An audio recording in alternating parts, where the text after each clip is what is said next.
Last week we spoke about the lives of Adam and Eve and what went wrong.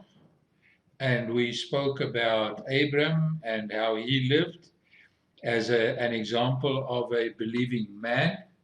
And then Moses as an example of a believing leader. And then we spoke about the principles of faith, and because they're extremely important, about what are the real things that are important, and came to the conclusion that what is really important are the things that Paul deals with all the time and that he actually takes to Jerusalem, because those are the things that the believers from the nations are to do, which are not to get involved with idolatry, not to get involved with sexual immorality, not to eat what has been strangled, and not to participate of blood, which actually means what they were saying is that believers from the nations have to find out what idolatry is, and that they can find that out from Jewish believers, because only the Jewish believers had access to the scriptures at that stage, because the only available scriptures at the time of the book of Acts was the Old Testament. And then we spoke about the way that the fire falls repetitively, and then about how important it is to enter the rest. And today, when we hear this voice, and this hour when we hear this voice, this minute when we hear this voice, this second when we hear this voice, not to harden our hearts and to disobey and to ignore it, but to do what the Lord has actually called us to do. So tonight we're going to speak about Yeshua's exposition of the 10 words or the 10 commandments.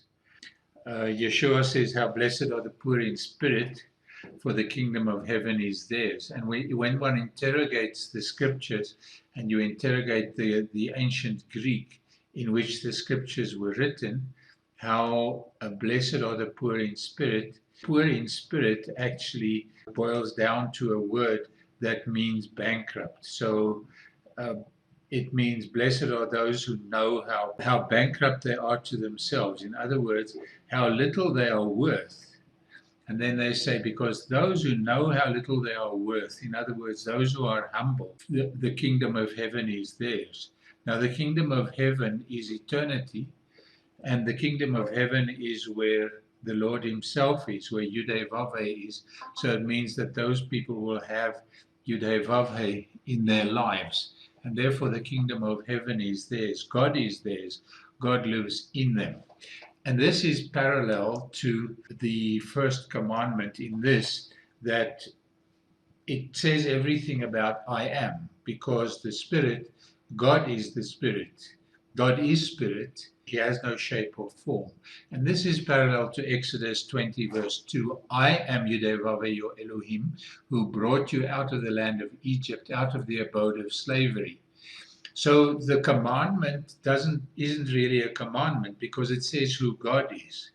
But Yeshua turns it into a commandment when he says that it is important to be humble, because only the humble will truly know who God is, because God will only inhabit those who are humble.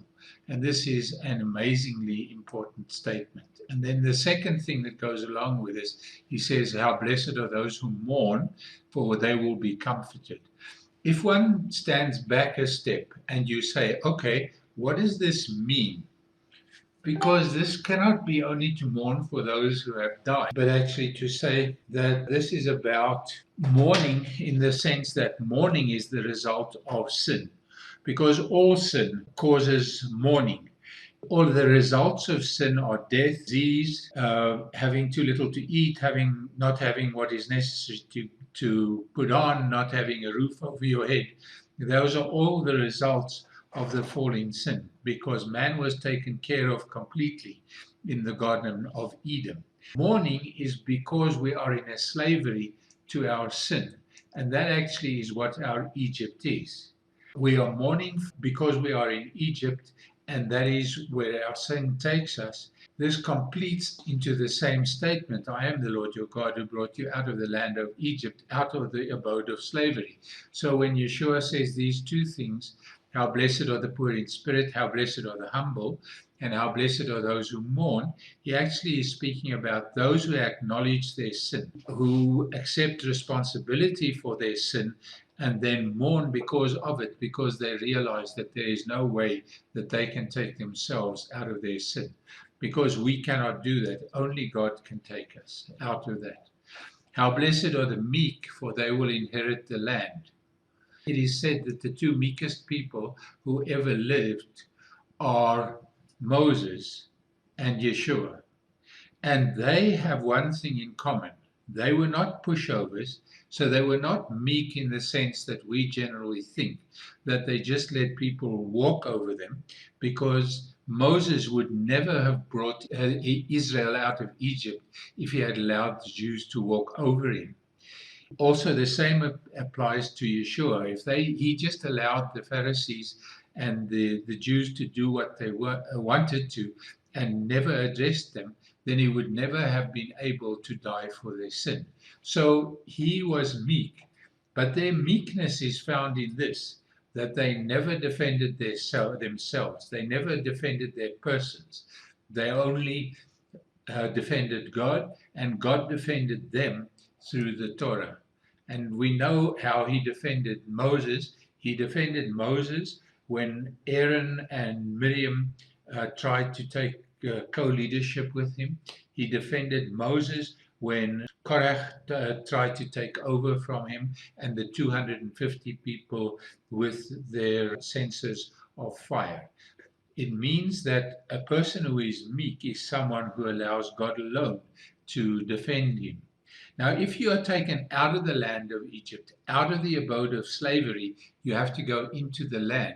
And this is implied in the statement, I am the Lord your God who brought you out of the land of Egypt, out of the abode of slavery, because he brought them into Israel. And that means that he will bring us into his eternity, where there is no sin anymore, and where we can live in his presence constantly. Then he says, as a result of this, he says, how blessed are those who hunger and thirst after righteousness, for they will be filled. To hunger and thirst after righteousness is to hunger and thirst after God himself, and they will be filled. But people who hunger and thirst for righteousness cannot serve any other God. So they will have no other God before them. And that is the equivalent of, you are to have no other gods before me. And then he balances this, because then immediately after he said how important it is to him that we have to be righteous, he then starts speaking about what will the righteous be like, so that they can reach those who are not righteous. And then he says, how blessed are those who show mercy, for they will be shown mercy. The word that is used for mercy here is actually compassion. How blessed are those who show compassion, for they will be shown compassion. So when we have unending love for other people, God will show his unending love to us. And obviously, when we extend this to other people, we're actually demonstrating to them that there is no other God than God himself. And this is what we are to do. It goes into this, you are to have no other gods before me. Then he says, now parallel with this, you are to have no other gods. He's going to say something that we need to do so that we can get people to move away from their carved images. And what is he then says? He says, how blessed are the poor in heart, for they will see God. The pure in heart, because they are humble, and they mourn for their sin, and they don't defend themselves, they are meek, and because they hunger and thirst after righteousness and do not serve other gods, cannot possibly make carved images, because how can you make a carved image if you are truly serving God?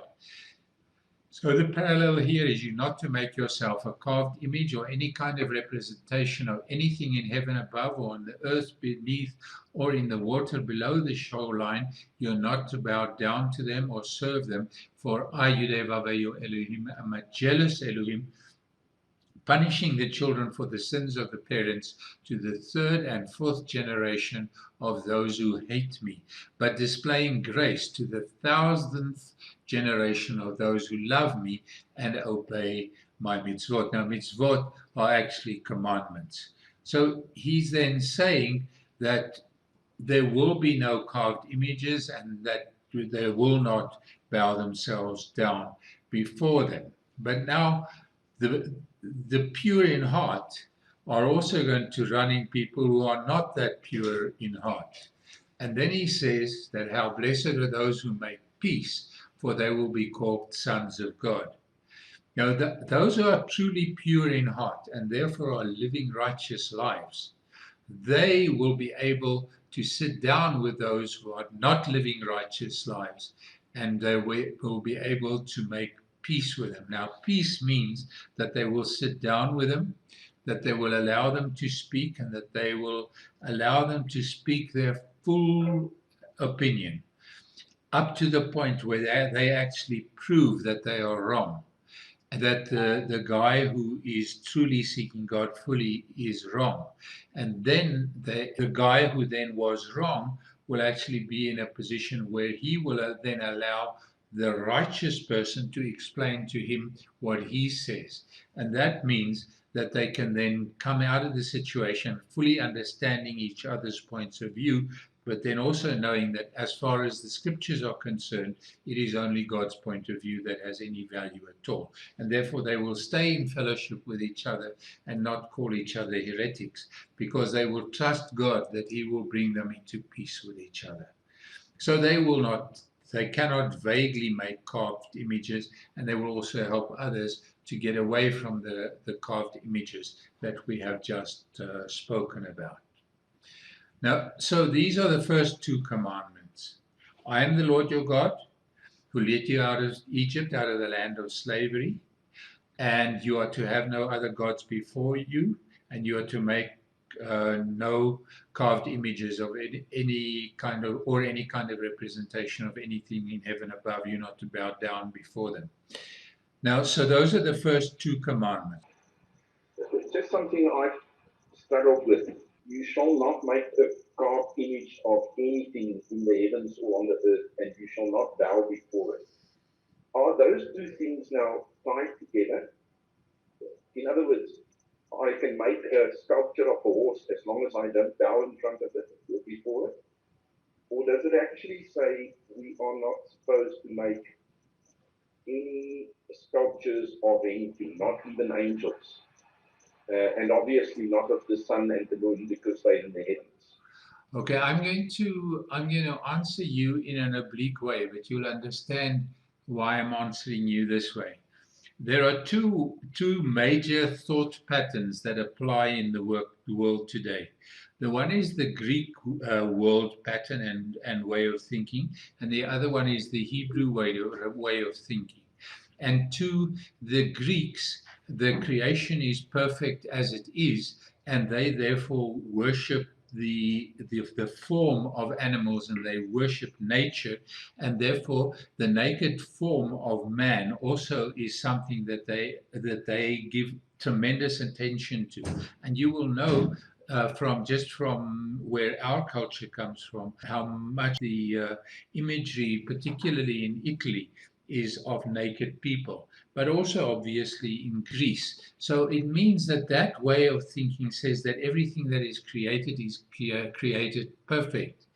The Hebrew way of thinking says that everything that is created belongs to God, and that what we as human beings are here to do is that we are to become the conduits through which the Lord does that thing that is written in the Our Father: your will be done in heaven as it is on earth. So because we live in the heavenly dimension under control of the Spirit, it means that where we exist in the earthly dimension, we will bring it into the earthly dimension. So it means that the outward form is not what is important. It is the inward content that needs attention. And I think that this is what this commandment deals with. It deals with the fact that we are not to worship the outward form of anything, because God has no shape or form that we will serve him, but that we are to worship him as content. And therefore these things that he is saying here. And I doubt severely whether he was saying that there should be nothing beautiful that is made, because the things that were in the temple and the things that were in the tabernacle were all considered to be absolutely beautiful, and they were actually images of what is in heaven, because Moses saw what was in heaven and had it done on earth. Yeah, there were also pomegranates on the hems of the cloth. Yes. Which is again an image of something that was created, but he ordered it. Yeah. Which I think gives it a completely different yes stand in the scope of things. Okay. Yes, but it also has another implication, and that means that we are not to worship the form. Therefore, when we start looking at naked forms and at very muscular horses, then we have to start questioning whether making images of them cannot lead to worship of those images, and therefore we need to be careful about it. The same applies to making statues of men. It is something that one sort of wonders whether this should happen and whether we should have these statues all over. So then when Yeshua makes the next statement, he is starting to speak into the next of the commandments, the next of the words. How blessed are those who are persecuted, for they pursue righteousness, for the kingdom of heaven is theirs. How blessed are you when people insult you and persecute you and tell all kinds of vicious lies about you because you follow me. Rejoice, be glad, because your reward in heaven is great. They persecuted the prophets before you in the same way. Why is he using the prophets here as the reason for persecution? He's using the prophets because the prophets were persecuted, because a prophet by definition will live in righteousness, and because only a righteous person can really be a true prophet.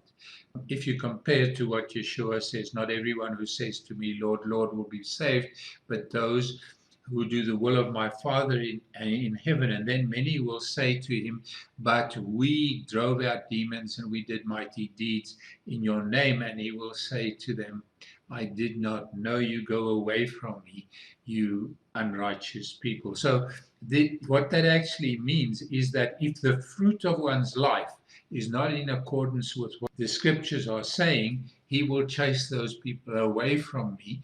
And this is why he's mentioning the prophets here, because the prophets were righteous, and therefore when you are persecuted because what you are bringing to people actually is scripture and is from God himself, and people are then persecuting you for that reason, then you will be blessed.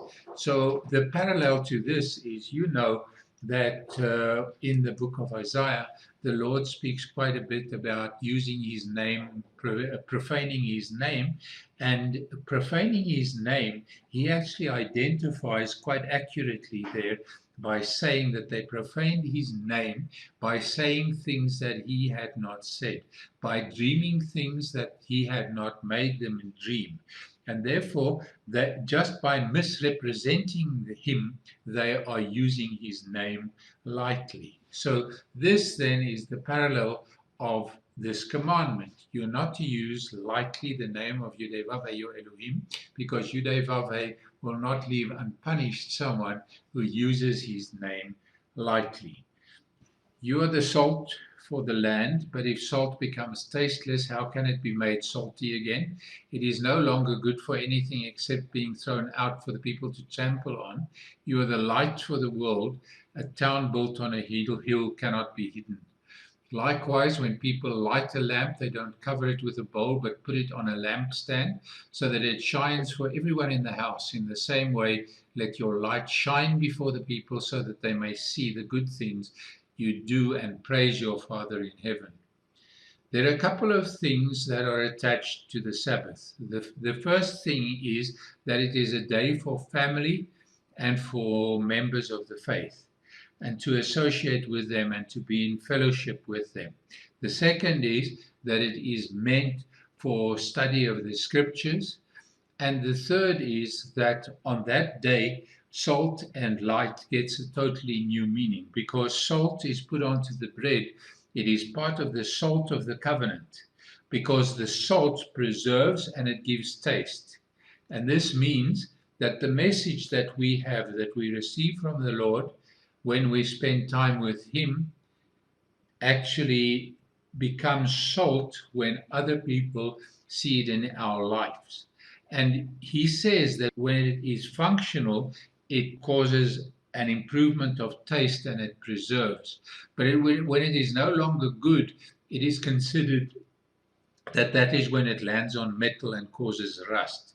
And that tastes terrible, and there's no use for that at all, excepting to throw it out. And then he says, you are light for the world. So the light for the world we become when we start showing the world the light that he has put into us. So we are to be these two things. We are to become a salt, which is to become tasty and to preserve, and on the other hand, to become a light. Now, the center of this is that there are two things here again. There's salt and there's light. And the two actually also represent God and man. Two, man and wife. They're two. Yeshua and the Father, they are two, bound together by the power of the Spirit. God and man bound together by the power of the Spirit. And this is a part of this and is inherent to this whole imagery that comes out of the Sabbath. So being salt and light, it actually means that we are to become people of Shabbat, but we are to be people of Shabbat in everyday life. So we are to be salt and light to the nations and to everyone under all circumstances, when it is good and when it is bad. And this is parallel to this commandment: remember the day Shabbat, to set it apart for Elohim. You have 6 days to labor and do all your work, but the seventh day is a Shabbat for you, Devava, your Elohim. On it you are not to do any kind of work, not you nor your son or your daughter, nor your male or female slave, not your livestock, not the foreigner staying with you inside the gates to your property. For in 6 days Yudevave made heaven and earth, the sea and everything in them, but on the seventh day he rested. This is why Yudevave blessed the day Shabbat and separated it for himself. And then later on he comes and he tells us that man was not created for the Sabbath, but the Sabbath for man. So it means that he then goes ahead and he does specific things on the Sabbath. And doing these things on the Sabbath, he's not breaking the Sabbath, he's keeping the Sabbath. So the disciples pick kernels of grain, and the Pharisees complain. And then he cites David ate the bread of the presence, and the priests who work on the Sabbath, who are both doing what actually, strictly speaking, is forbidden by the commandment, you may not work. But by saying that, he was saying, you're hypocrites, because you have in your houses, you have food, and you can just walk to your kitchen, pick up food and eat it. These people have no houses of their own. Now they get grain here, and they pick the grain and they actually rub it out so that they can eat it. And now you say that's work, you hypocrites. And then he says that what the Lord wants is compassion rather than sacrifice. Sacrifice is brought mainly to deal with sin, or actually totally to deal with sin. So he's actually saying that compassion, which is an outflow of righteousness, and really taking care of people, loving people, is much more important than dealing with your sin and unrighteousness. So just be righteous. Don't come and bring sacrifices. That doesn't help. bring compassion. And then he says he's the master of the Sabbath, so he has the right to determine what can and cannot be done on the Sabbath. And then he says the Sabbath is made for man and not man for the Sabbath. And he starts doing some things. He heals the shriveled hand of a man. Now, a man with a shriveled hand cannot do what he needs to do to truly keep the commandments. And then when he heals them, they're angry with him, and he feels a mixture of anger and sadness. And the reason for the anger is because they don't understand that the Sabbath is made for man and not man to serve the Sabbath. And therefore he is angry with them. And at the same time, he is sad because those people should understand that the Sabbath is there for man, and that it is a day for compassion, and that it is a day to take care. It is a day of healing. It is a day of fellowship. It is for other people. So you can actually see also why he says that this has to spill over onto every day of the week, because every day of the week is to be a Sabbath to you. And then he cites the whole thing of, if an animal falls into a pit, you will surely get it out. Or if your son falls into a pit, you will get it out. And then he says, and you circumcise on the Sabbath, because when the 8th day comes around, you circumcise. And by saying that, he's actually saying that on the Sabbath you circumcise because it is a form of healing.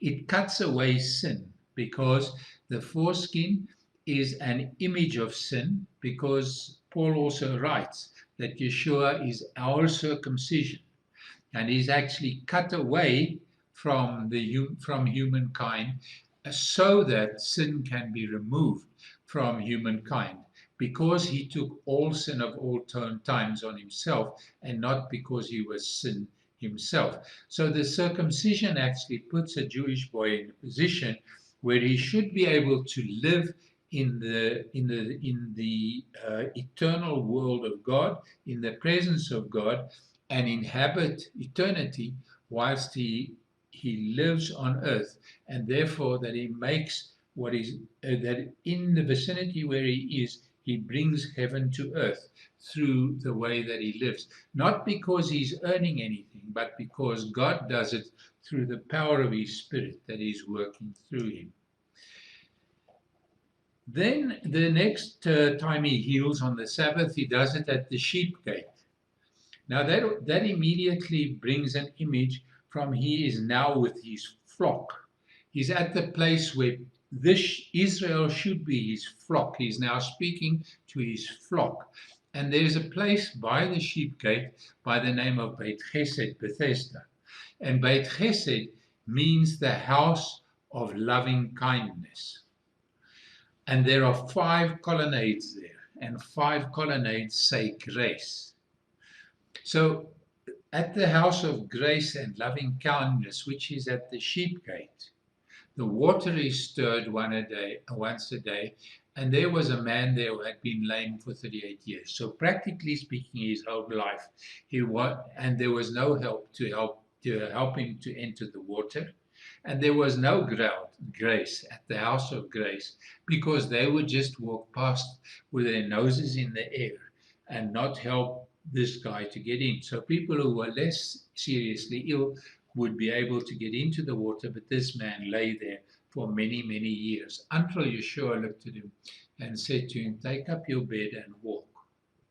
And immediately the Pharisees were up in arms, saying he's now working on the Sabbath because he's carrying his bed. But the beds at that stage were, practically speaking, they were just reed mats. So he rolled up his bed and he was walking with it. Now, for crying in a bucket, how is he truly breaking the Sabbath? He isn't there. Did he really have to wait until the sun set before he could go home and take his bed with him? Was he supposed to leave his bed there, go home and come and fetch it after the sunset? Then Yeshua says that I don't do these things on my own, but I do what I see the Father do. And then they start saying, but you are saying that you're equal to Elohim, that you're a son of Elohim, and therefore that you're equal with Elohim. And he actually then takes out a scripture that if they knew exactly what he was alluding to, he was alluding to a psalm that says that those who do the laws are Elohim, and that is, it actually is saying those who do the laws are God, because the laws are God. God is the law. In the beginning was the Word, and the Word was God. So that when people are doing what they should be doing, living in righteousness and sinlessness, which, by the way, is not possible for any person to do, but is only possible through the work of the Spirit, then that person actually is a son of Elohim. And if you look at Romans, he says that we are co-heirs with Messiah. So we inherit with him. And if we inherit with the Messiah, we are the brothers and sisters of the Messiah. And therefore, this also applies to us. Then he finds the blind man, and he takes dust and he mixes it with spit and he makes mud. So he makes daga on the Sabbath. And obviously this is work. And then he puts this mud onto the man's eye and he sees. And the Pharisees say he's working on the Sabbath. And then they ask the man, who is this Yeshua? Who is this man who helped you? And he says, I don't know. He's gone. And then he says, but he is the prophet. And when he says he is the prophet, he's actually saying he is the Messiah, because the prophet, like Moses, that they had to listen to, one of the signs was that he would heal the blind, that he would heal the lame, that he would heal the lepers, that he would resurrect someone from the dead who had been dead for at least 3 days, because all of this is written in different portions in Scripture, and these are all things that the Messiah would do. And then the Pharisees go and they try a dirty trick, and they go and ask the parents, and they say, "What is this? Was he blind?" So they say, "Yes, he's blind, but we don't want to get involved in this whole story." Then they go to him and they say, "Can you see?" And then he says, well, and he actually implies that this is the Messiah, because I can see, because the Messiah will heal someone who is born blind. The fifth word, and there's still two other things that he also does. He heals a woman that is doubled over, and that actually means that she is doubled over by the burdens of this world. And he says that his burden is light and his yoke is soft. So he actually gets her to walk up straight because he takes her burden away. And then he also heals someone who has water, and that is either kidney failure or heart failure or lung failure that causes water. That is what he has to say about keeping the Sabbath. On the surface, it seems as though he's rewriting the entire commandment, but he's not. He's actually telling them that from the beginning, this was the meaning of the commandment. This is what I wanted you to do. Don't do your own work for income. What you must do is you must do the works that were prepared by God for you. Therefore, you must do what God says you must do, and that will bring you income. So you're not working to get money, you're working to please God. The fifth word. Now, just see that now he goes and he actually turns the commandments around. And he actually says, if you want your children if you want your children to honor you, what do you have to do? And he says, don't think that I've come to abolish the Torah or the prophets. I've not come. I've come not to abolish, but to complete, to give full meaning. Yes, indeed, I tell you that until heaven and earth pass away, not so much as a yud or a stroke will pass from the Torah, not until everything that must happen has happened. So whoever disobeys the least of these commandments and teaches others to do so will be called the least in the kingdom of heaven. But whoever obeys them and so teaches will be called great in the kingdom of heaven. For I tell you that unless your righteousness is far greater than that of the Torah teachers and Prushim, you will certainly not enter the kingdom of heaven. And he's starting to allude to quite a number of things here. The first thing is that he says that the law doesn't change. And then he says that nothing will go away of everything. And then he says, so if you disobey the least of these commandments and teach others to do so, you will be called least in the kingdom of heaven. So he says the way to teach is you must obey and teach. Because when you obey, you actually show people how to keep the commandments. So when we listen to the voice of the Spirit in us, we are obeying the Spirit's, the law of the Spirit who is in us, and that we are to teach this so that the people who learn from us will see how to do this. And then he says, not even the least of the commandments. You must keep even the least of the commandments, and the least of the commandments is considered to be this, that if a small bird falls out of the nest, you will put it back. So you can see how minute it is, that he's actually saying the small detail, and the keeping of the small detail is important. But obviously, there's a second thing that goes along with this, and that he says, I tell you that unless your righteousness is far greater than that of the Torah teachers and Prishim, you will certainly not enter the kingdom of heaven. And these people, if you go and examine the teachers of the law and the Pharisees, the modern day rabbis and the modern day Jews, they live exemplary lives. Their mothers and fathers can be proud of them, the way that they keep the commandments. But they are not doing this under control of the Spirit. So God says that your righteousness, you cannot be righteous if it is not the Spirit that builds the righteousness into you, because you would be a legalist otherwise. And then he says, teach the children the jots and strokes of the law.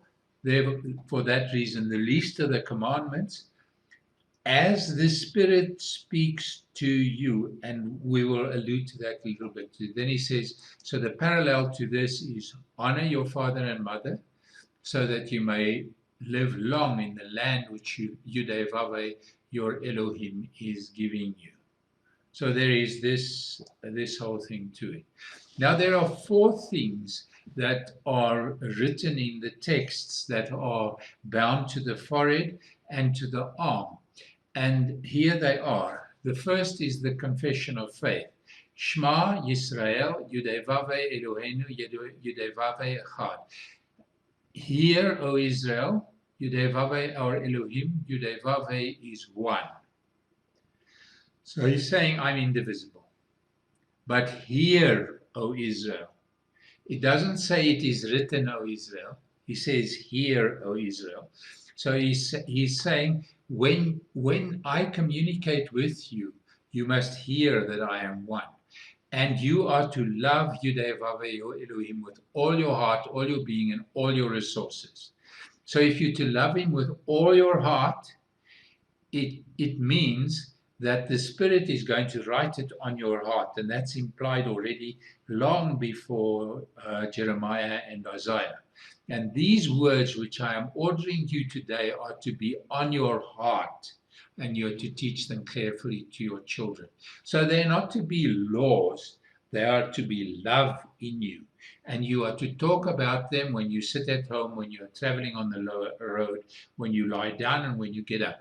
So under all circumstances, you are to do what the Spirit tells you, and you are to teach your children what the Spirit is saying to you, so that they will know what you are adhering to and what you are doing, because it's not about keeping the laws. It's about hearing the word of the Spirit. If you walk, these are the laws for walking. If you sit, these are the laws for sitting. These are the laws for lying down, and these are the laws for getting up. And then he says, tie them to your hand as a sign. Put them at the front of your headband around your forehead, and write them on the door frames of your house and on your gates.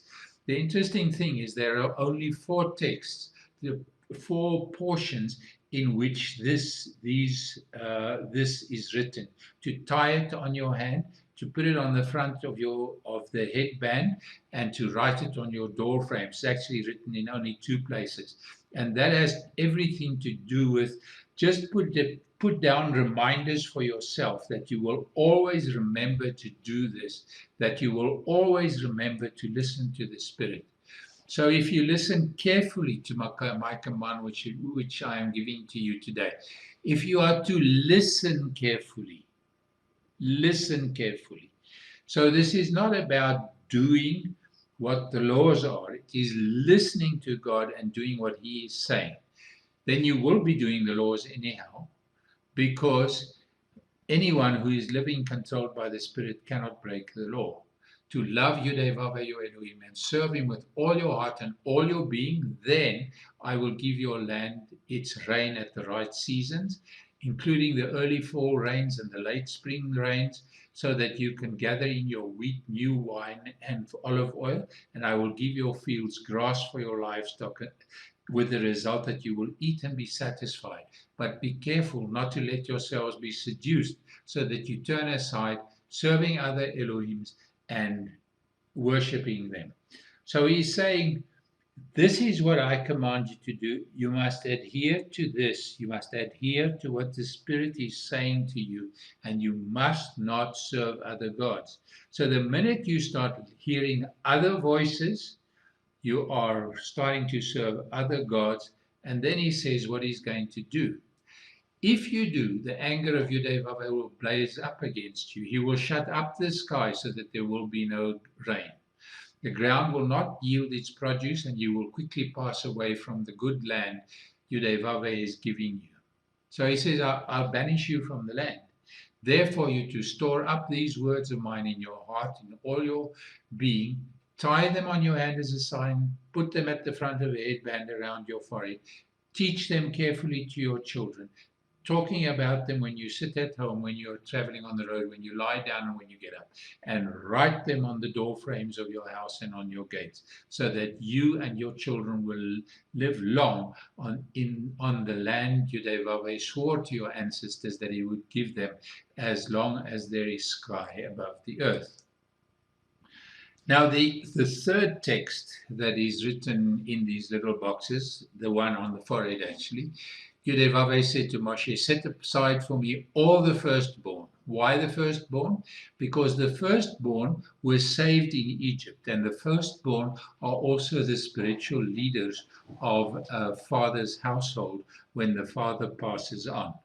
So whatever is first from the womb amongst the people of Israel, both of humans and of animals, belongs to me. Moshe said to the people, remember this day on which you left Egypt, the abode of slavery, because Yudevave, by the strength of his hand, has brought you out of this place. Do not eat chametz, the unleavened bread. You are leaving today in the month of Aviv. Do not do sin, because when Paul and Yeshua start speaking about leaven, they start speaking about sin. And then he says, you are to celebrate the Passover. So he says that in your remembrance and in your teaching of the children, you are to remember the Exodus from Egypt. In other words, you are to remember the cross of Calvary, because the cross of Calvary is what made the Exodus from Egypt possible. That we can discuss that at a later stage, because it's true. When Yudevave brings you into the land of the Canaani, Hittite, Emori, Hivi, and Yevusi, which He swore to your ancestors to give you, a land flowing with milk and honey, you are to observe this ceremony in this month, the Passover. For 7 days you are to eat unleavened bread, and the seventh day is to be a festival for Yudhevavah. Matzah is to be eaten throughout the 7 days. Neither chametz nor leavening agents are to be seen with you throughout your territory. So he says, get rid of your sin. And in terms of the exodus of Egypt and the cross of Calvary, don't do sin. But you will never be able to do that on your own. You will only be able to do that when I come over you and I am the Spirit who is living in you. On that day, you are to tell your son, it is because of what Yudhevavah did for me when I left Egypt. Moreover, I will serve you. It will serve you as a sign on your hand, as a reminder between your eyes, so that Yudhevavah's Torah may be on your lips, because with a strong hand, Yudhevavah brought you out of Egypt. Therefore, you are to observe this regulation at its proper time, year after year. So there is this commandment to remember the cross and to remember the exodus from Egypt, because the exodus from Egypt is just actually happens in terms of the sign of the cross. And then it's to be a sign on your hand, a reminder between your eyes, because the firstborn are to teach this. When you fall away, your firstborn are to see to it that this happens.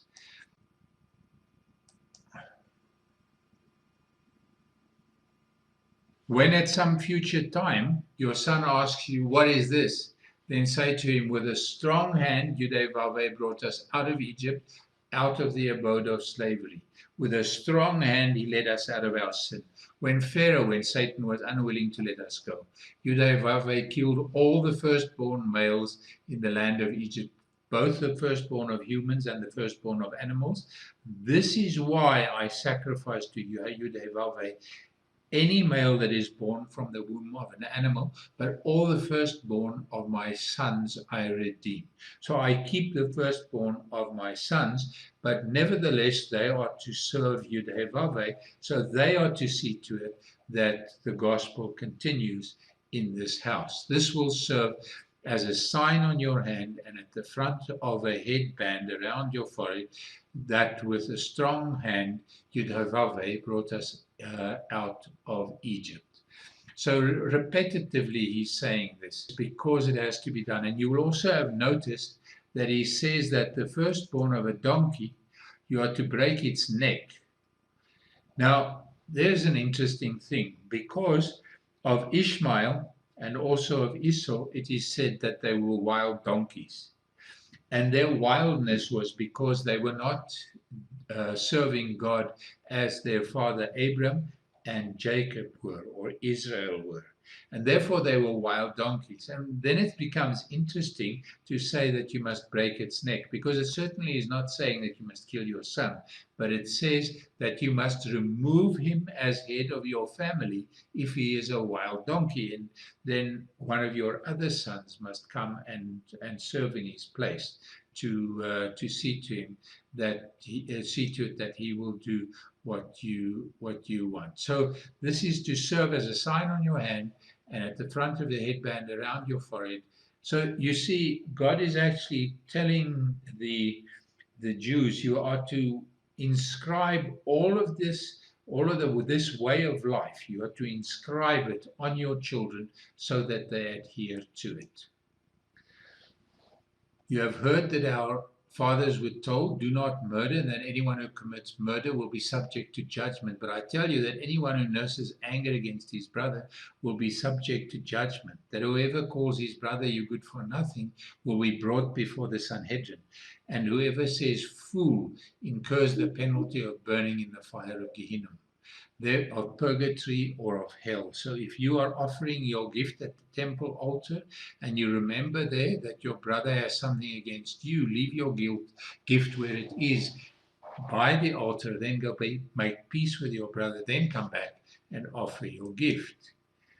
So what is this actually saying? Is that when you are nursing anger against your brother, you start ignoring him. So ignoring your brother already is murder.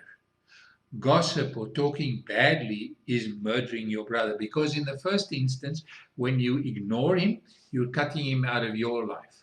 When you're gossiping him, you're causing other people to cut him out of their life. And when you despise him, you're cutting him off from communication with all people. And this is murder, is to take people out of communication with people. And God does not take it lightly at all. So he says, do not murder. And then he says that this strange thing, when you're offering your guilt at the altar, and remember that your brother has anything against you. So if your brother has anything against you, what is this actually saying? This is actually saying that your brother is nursing anger against you.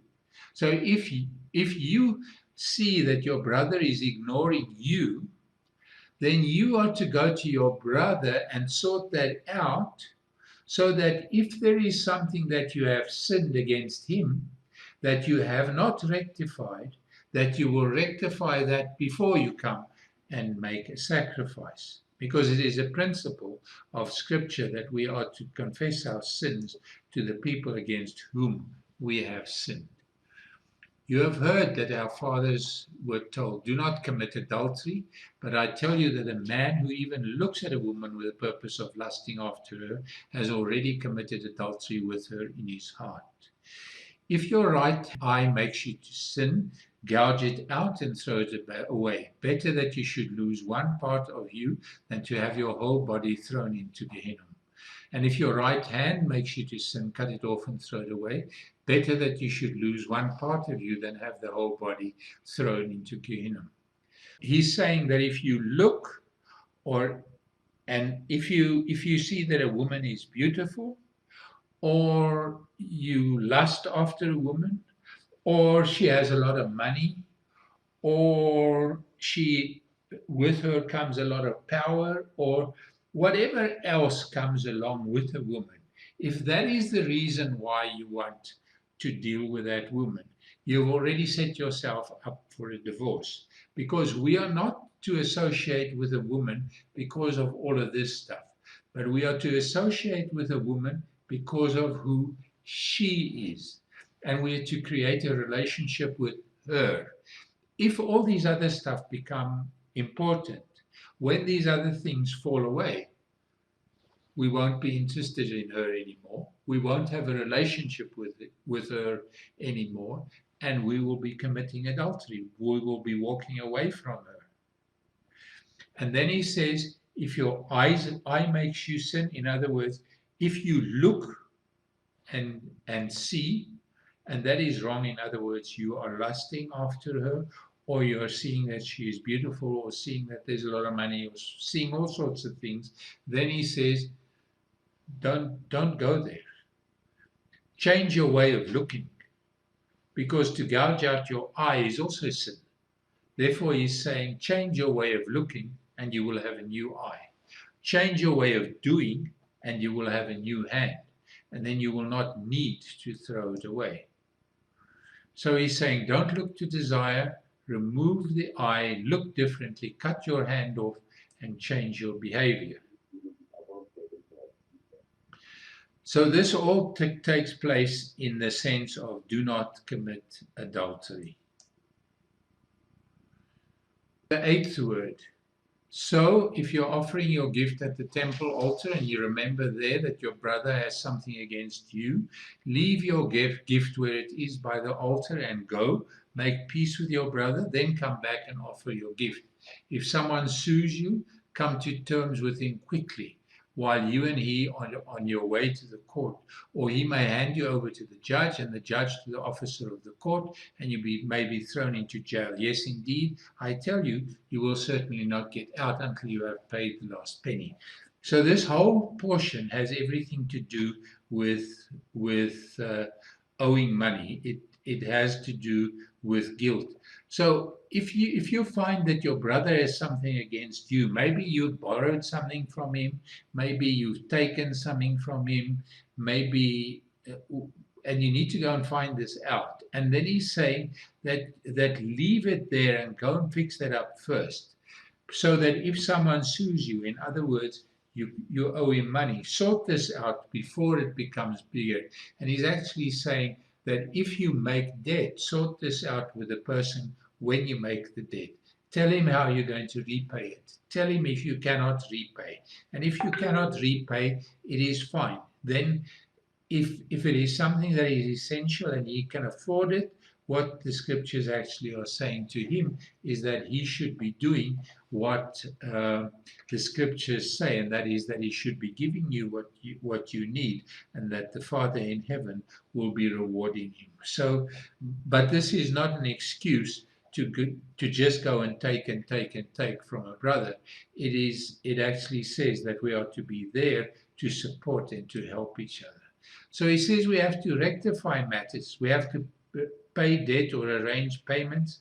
And then also we must know that it is theft not to pay a guy who has worked. Whether he's worked for a day, a week, or a month, he needs to be paid before you take anything for yourself. And then the second thing that he says is he says that if you pick up something in the street, you find something, you need to find its true owner. Even if it's 30 years later, you need to give it back to the true owner. Otherwise, you have stolen. If you have borrowed and you haven't given back, you have stolen. And then the parallel to all of this is you may not steal. The ninth word, again, you have heard that the fathers were told, do not break your oath, keep your vows to Yudevave. But I tell you not to swear at all, not by heaven because it is God's throne, not by the earth because it is his footstool, not by Jerusalem, because it's the city of the great king. And don't swear by your head because you can't make a single hair white or black. Just let your yes be simple yes and your no a simple no. Anything more than that has its origin in evil. Now, he's actually alluding to the fact that we have these different ways of saying that what I'm telling to you now, I really will do, and then we say it in a different way than when we just say, I'm going to do this. And what he's saying is he's saying you shouldn't do this. Don't swear by the earth or by Jerusalem or by this or by the heaven. Just don't do that. Just do what you say, and don't create any intrigue in the process. So your yes must be yes, and your no must be no. And the parallel to this is do not give false evidence against your neighbor. The 10th word, if your right eye makes you sin, gouge it out and throw it away. Better than you should lose one part of you than have your whole body thrown into Gehenna.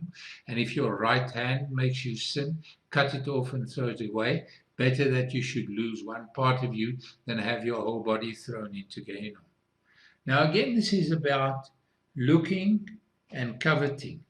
Because if you look at a woman to desire her, you are coveting. And he's actually saying that if you are coveting, get rid of the way that you're looking. Because if you're coveting, you're going to end up in adultery. And if you're coveting, you're going to end up stealing. And if you're coveting, you're going to end up breaking your promises and not doing what is true. So he says, just get rid of this way of doing, and then you will not covet in any, don't look to desire. Remove your eye and be satisfied with what the Lord has given you. And the parallel, do not cover your neighbor's house, do not cover your neighbor's wife, his male or female slave, his ox, his donkey, or anything that belongs to your neighbor. So when Yeshua is speaking in Matthew 5, he's actually speaking about the 10 Commandments, and he's showing us how we should be keeping the 10 Commandments, not the commandments of the law, but now the commandments of the Spirit, which are totally different.